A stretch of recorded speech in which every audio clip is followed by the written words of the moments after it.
Picture a mountainous landscape covered with winding roads. It looks beautiful, but traveling along such routes takes far too much time. Do you know what they did in China, in the province of Guizhou? They simply blew up a massive mountain range and built a bridge. But this is not just a bridge. It's a true marvel of engineering. So let's take a drive across it. Locals say there's not a single flat piece of land in Guizhou. More than 90% of the region consists of mountains and hills. All of this is beautiful and picturesque, but it creates serious logistical problems. It's one thing to come here as a tourist and enjoy the views, and quite another to live here and drive to work every day. People had to take long routes along winding roads and steep slopes. A car trip could take around 2 hours. But engineers built a bridge that reduced this travel time to just 120 seconds. They literally split a mountain in half, creating a V-shaped cut through the rock. Then they laid a road through the mountain range and led it onto a high bridge spanning a massive canyon. The entire route is constructed so precisely that drivers barely notice the moment when the road through the mountain ends and the bridge begins. Its total length is 9,500 feet. That's roughly 1/3 of the height of Mount Everest. But the length is not as impressive as the height. The Huajiang Canyon Bridge is considered the highest bridge in the world. Just imagine driving at a height of about 2,000 feet above the ground. That's almost 6 times higher than the Statue of Liberty. But this isn't just a road. It's also a major tourist attraction. So, what can the tourists do on the bridge? Just walk and enjoy the view? Well, that's only a small part. There's a panoramic glass elevator that connects the highway with the base of the canyon. You can have lunch in a special 2-story cafe located inside one of the bridge towers, offering an incredible view.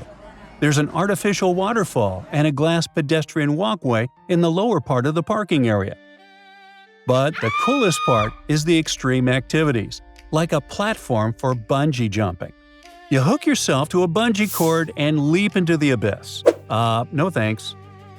And for true adrenaline lovers, professional base jumping competitions are held here too. You leap from an enormous height with a parachute or a wingsuit and soar through the canyon at an incredible speed, like a hawk. It sounds amazing, and you probably already want to come here and post a few photos. But how did they build it, and how safe is it? From the outside, it looks like a thin metal strip suspended at a terrifying height. The entire structure is supported by steel cables and panels, with a total weight of about 22,000 tons. In fact, the amount of steel used to build this bridge is 3 times greater than that used to construct the Eiffel Tower. The main cables of the bridge are anchored directly into solid rock, so the bridge won't collapse. But if something does go wrong, the builders will know immediately. Fiber optic sensors are installed within the cables. In real time, they monitor tension and expansion in the steel. This means the bridge is under constant observation. If strong winds or other factors cause any issues, engineers will detect them in advance and fix the problem. But the most impressive part is that during construction, scientists took all turbulence zones into account. How did they manage that? Well, there's a phenomenon called the Venturi effect. When wind passes through a narrow space, such as a canyon or tunnel, it accelerates. In Guizhou Province, this effect is very common. Wind gusts in the Huajiang Canyon can reach speeds comparable to a high-speed train. So how did they manage to build a bridge under these conditions? Well, before construction began, engineers created a mock-up and tested it in a wind tunnel. Using special instruments, they studied wind directions and compiled a unique airflow map that allowed them to predict all turbulent zones. With this information, they moved on to the actual construction. Now, let's see another impressive bridge in China. This is the Sidu River Bridge, which spans the Sidu River, obviously. It was opened in 2009 and became part of an expanding highway system that connects the entire country. Of course, it's not as long or as tall as the Huajiang Bridge. It's supported by 2 8-shaped towers located on both sides of the roadway. Because of the suspension cables that dip down and rise again in the middle, the bridge looks, well, fragile. But don't judge by appearances. Engineers designed this structure to withstand a load of more than 43 million tons. That's equivalent to the weight of 430 massive aircraft carriers. So driving across it is completely safe. But do you know what the coolest part of this bridge is? To stretch the first pilot cable from one side to the other across a distance of more than 5,000 feet, builders used a rocket.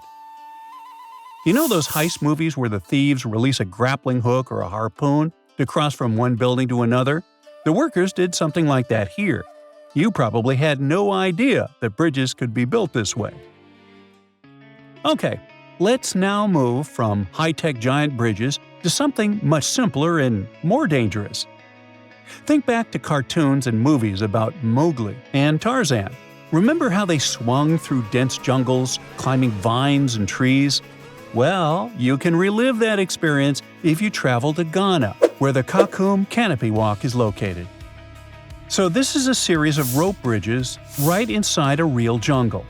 2 Canadian engineers and several locals created this attraction in 1995 to draw tourists. At first glance, these bridges look like the vine and wood rope bridges you've seen in adventure movies. However, they are reinforced with steel cables, aluminum, and wooden planks. And they also have protective mesh barriers to prevent accidental falls. Good thing. The bridges hang from trees at a height of more than 130 feet, and their total length is about 1,000 feet. So you can truly feel like Tarzan. Meanwhile, the bridge at El Caminito del Rey in Malaga, Spain, runs between 2 cliffs. Only 3 feet wide, it's suspended 328 feet above the river. It's a very narrow path. You'll probably feel dizzy during the crossing. But don't worry, the bridge is equipped with high railings. It was originally built so workers at hydroelectric power stations could cross the mountainous terrain. Eventually, it became a local landmark, a small but incredibly cozy and picturesque bridge. You look at it, and you immediately want to walk across this stunning path. Me? Not so much. I don't like heights. Well, we started this video with one of the most technologically advanced bridges in the world. Let's finish with one of the most dangerous and extreme. Oh goody. It's called the Hussaini Suspension Bridge and is located in the Gilgit-Baltistan region in northern Pakistan. In this area, residents were cut off from the rest of the country because of the mountainous terrain and lack of roads. Wealthier locals could travel here by plane, but for everyone else, only pedestrian crossings were available. Then a highway was built here, along with several fragile wooden bridges, and the most famous of them is the Hussaini Bridge. If you find yourself at the very beginning of it, you will probably think twice before crossing this path. Now it looks much better, but in the past, this bridge had many planks missing, and strong winds shook the structure from side to side. There were no safety nets or high railings. In 2011, the bridge was destroyed by monsoon rains. After that, it was completely reconstructed. Now it consists of steel cables and sturdy wooden planks. And nearby, there are ziplining and sky cycling stations. It's become a popular tourist attraction. So, if you enjoy testing your nerves and are a fan of Indiana Jones, you will definitely like this place. Me? I'll just watch you. That's it for today. So hey, if you pacified your curiosity, then give the video a like and share it with your friends. Or if you want more, just click on these videos and stay on the bright side.